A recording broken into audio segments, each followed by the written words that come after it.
The future is urban. By 2030, urban areas are expected to grow by 1.4 billion, with that growth occurring almost entirely in the developing world.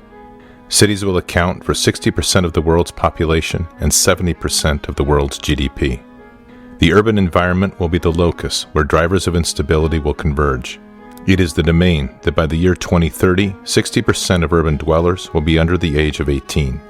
The cities that grow the fastest will be the most challenged as resources become constrained and illicit networks fill the gap left by overextended and undercapitalized governments. The risk of natural disasters compounded by geography, climate changes, unregulated growth, and substandard infrastructure intersect to frustrate humanitarian relief. Growth will magnify the increasing separation between rich and poor. Religious and ethnic tensions will be a defining element in the social landscape. Stagnation will coexist with unprecedented development as impoverishment, slums, and shantytowns rapidly expand alongside modern high-rises, technological advances, and ever-increasing levels of prosperity. This is the world of our future. It is one we are not prepared to effectively operate within, and it is unavoidable. Megacities are complex systems where people and structures are compressed together in ways that defy both our understanding of city planning and military doctrine. It is an ecosystem that demands a highly agile and adaptive force to successfully operate within. Infrastructures will vary radically, with concentrations of high-tech transportation, globally connected air and seaports, contemporary water, utilities, and waste disposal intermixed with open landfills, overburdened sewers, polluted water, and makeshift power grids.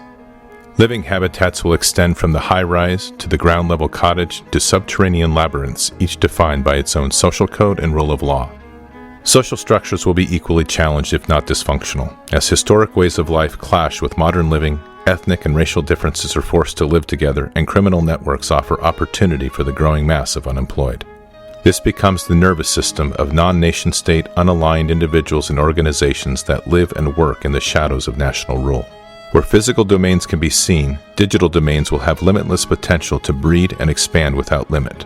Digital security and trade will be increasingly threatened by sophisticated illicit economies and decentralized syndicates of crime to give adversaries global reach at an unprecedented level. This will add to the complexities of human targeting, as a proportionally smaller number of adversaries intermingle with a larger and increasing number of citizens. The scale and density of these domains is daunting.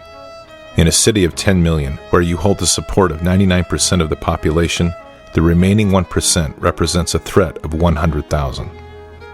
It is an environment of convergence, hidden amongst the enormous scale and complexity of the megacity.